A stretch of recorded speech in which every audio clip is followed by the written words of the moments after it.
232 करोड़ एक किस्मत, कुल मिला के 735 करोड़ उद्योग विभाग को मिला। इसके बहुत सारे हमारे संवेदक के पेमेंट्स रुके हुए थे। अब ये जो राशि है इससे अब उनका भुगतान हो जाएगा। तो आकस्मिकता निधि से यह राशि का प्रावधान किया गया। ऊर्जा विभाग में 484 करोड़, विज्ञान एवं प्रौद्योगिकी विभाग में 234.77 करोड़।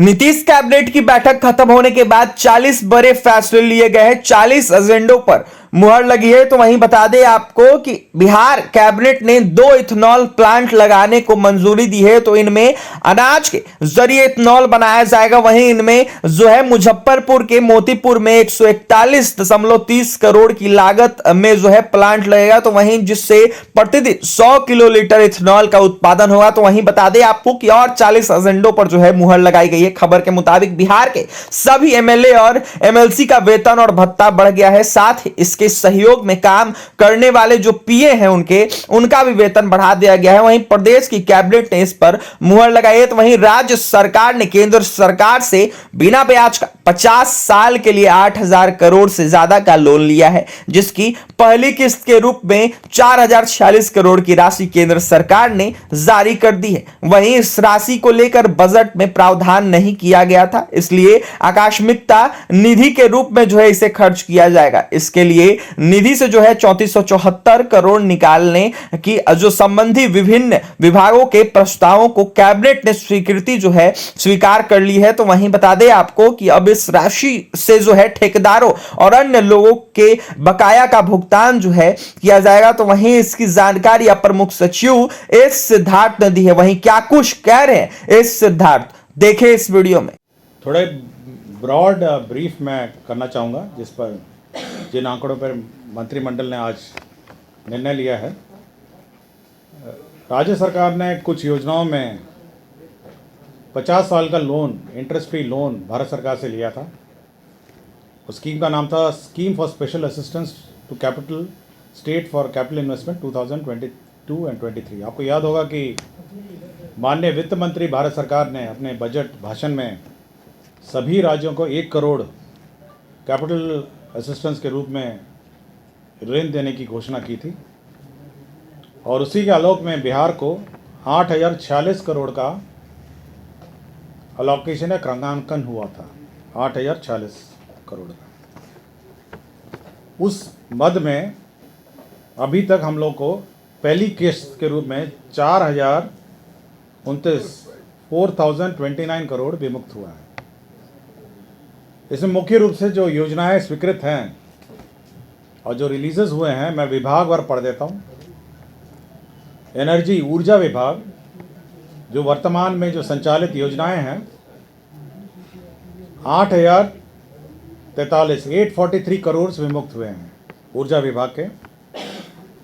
पथ निर्माण विभाग के लिए 929 करोड़, रूरल वर्क्स डिपार्टमेंट के लिए 389 करोड़, वाटर रिसोर्स डिपार्टमेंट के लिए 190, हेल्थ डिपार्टमेंट के लिए 706, साइंस एंड टेक्नोलॉजी डिपार्टमेंट के लिए 234 और उद्योग विभाग के लिए विशेषकर, जिसके बारे में मैं विस्तृत से बताऊंगा, इसमें जितने भी औद्योगिक क्षेत्र हैं उनके विकास के लिए 2 किस्तों में आया है। 502 करोड़ एक किस्त में और 232 करोड़ एक किस्त में, कुल 232 करोड़ एक किस्त में, कुल मिला के 735 करोड़ उद्योग विभाग को मिला है। जहाँ तक एक energy department, road department, rural department, water resource department, health department और साइंस एंड टेक्नोलॉजी डिपार्टमेंट हैं, ये सारी जो वर्तमान में चालू योजनाएं हैं जो बिहार सरकार ने प्रशासनिक स्वीकृति दी थी और वर्तमान में संचालित हैं, उनके वित्त पोषण के लिए यह राशि इस्तेमाल होगी। बहुत सारे कॉन्ट्रैक्टर्स के बहुत सारे हमारे संवेदक के पेमेंट्स रुके हुए थे। अब ये जो राशि है इससे अब उनका भुगतान हो जाएगा। तो इसी के लिए आकस्मिकता निधि से, इसका बजट प्रावधान नहीं था क्योंकि बजट में ये प्रोविज़न नहीं था, ये घोषणा बजट बनने के बाद हुई थी, इसलिए आकस्मिकता निधि से यह राशि का प्रावधान किया गया है, जिसके बारे में विस्तृत में बताऊंगा। तो आज जो कैबिनेट है, आज मंत्रिपरिषद ने करीब 3,474 करोड़ का बीसीएफ बिहार आकस्मिकता मद से निकासी की स्वीकृति दी है। जिसमें पथ निर्माण में 924.13 करोड़, उद्योग विभाग में 502.93 करोड़ पार्ट 2 का, स्वास्थ्य विभाग में 706.94, ऊर्जा विभाग में 484 करोड़, ग्रामीण विकास विभाग में 389.292, विज्ञान एवं प्रौद्योगिकी विभाग में 234.77 करोड़, और साथ ही साथ आपदा प्रबंधन विभाग जो वर्तमान में आपदा में राशि विमुक्त की जा रही है वो घट गई थी, उसमें 130 करोड़। वित्त विभाग को जो स्टूडेंट क्रेडिट कार्ड योजना चल रही है उसमें राशि घट गई थी तो 200 करोड़, और उद्योग विभाग का पार्ट 1 जो लोन है 232 करोड़ 93 लाख, तो 3,474.9920 3474.9920 करोड़ का बिहार आकस्मिकता निधि से अग्रिम निकासी की स्वीकृति दी है।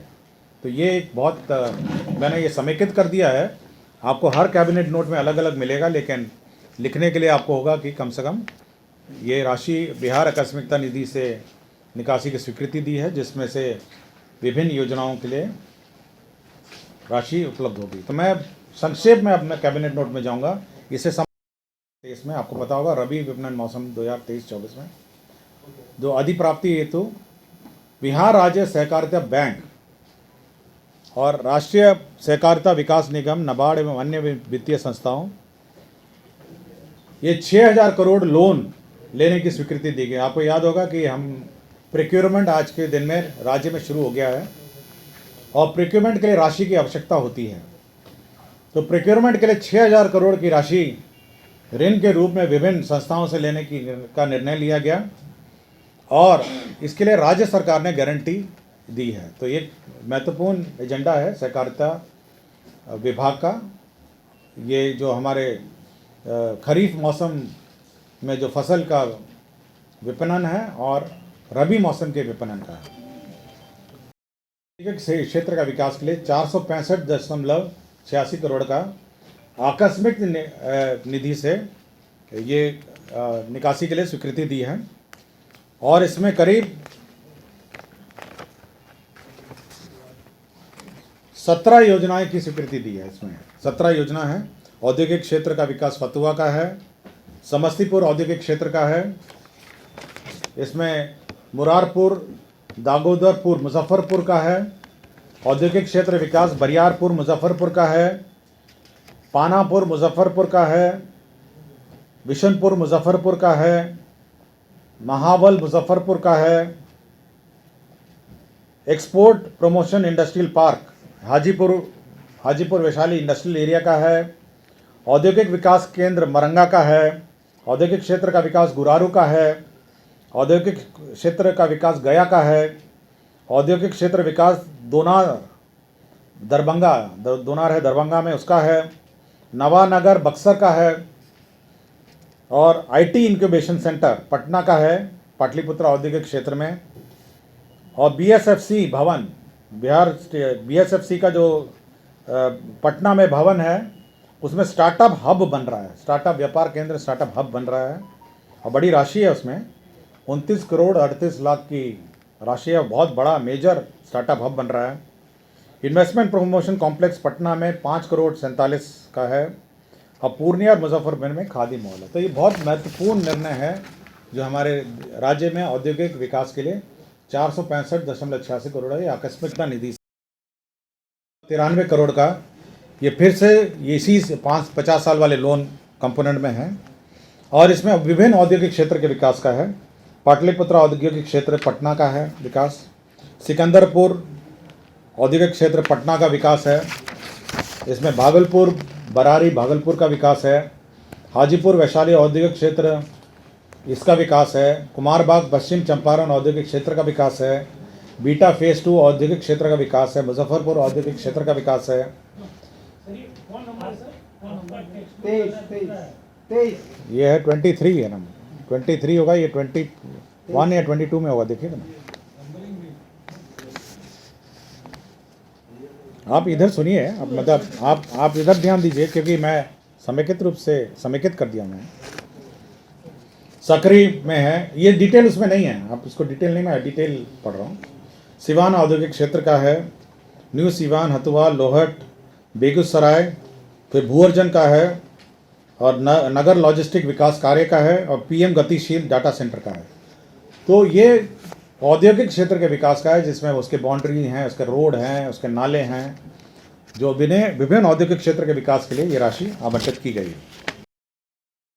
तो आपने सुना, एस सिद्धार्थ हैं, अपर मुख्य सचिव हैं विभाग के। वहीं उनका साफ कहना है कि जिस तरीके से तमाम विकास जो है उसके काम में लगातार रफ्तार मिलेगी, जिस तरीके से जो राशि आई है, वहीं राज्य में इस बार औसत से काफी कम बारिश हुई है और बारिश नहीं होने की वजह से जो है समय पर नहीं हुई है कार्य। तो वहीं बता दें आपको, जिसकी वजह से किसानों को धान की फसल लगाने में काफी तकलीफ हुई है। बड़ी संख्या में किसान धान की फसल नहीं लगा सके।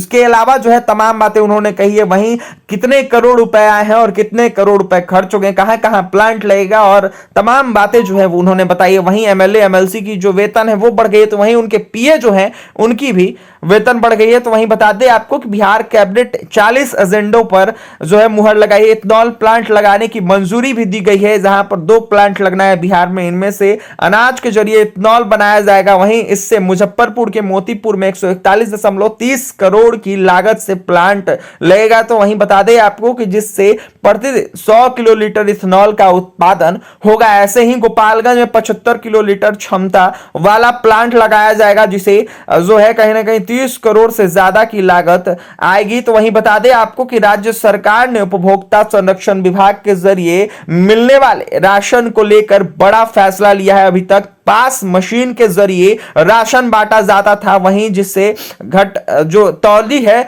वो यानी कम राशन देने की बहुत शिकायतें आती थी, जिसको देखते हुए जो है राज्य सरकार ने ऑनलाइन तौल की मशीन पर जो है पीडीएस दुकान में लगाने का फैसला लिया है। तो वहीं जिससे तौल संबंधी जो गड़बड़ी है खत्म हो जाएगी। तो वहीं इसका दावा किया जा रहा है कि ऑनलाइन तौल मशीन लगाने पर जो है 110.54 करोड़ का खर्च आएगा। तो फिलहाल राज्य सरकार ने जो है 44 एजेंडों पर मुहर लगाई है। बता दें आपको कि मुहर लगी है और कहीं ना कहीं जो लगातार कार्य है बिहार में होगा, और इथेनॉल का 2 प्लांट लगेगा। तो फिलहाल इस खबर में इतना ही, और भी तमाम खबरों के लिए NBC 24 के साथ बने रहे। बहुत बहुत धन्यवाद।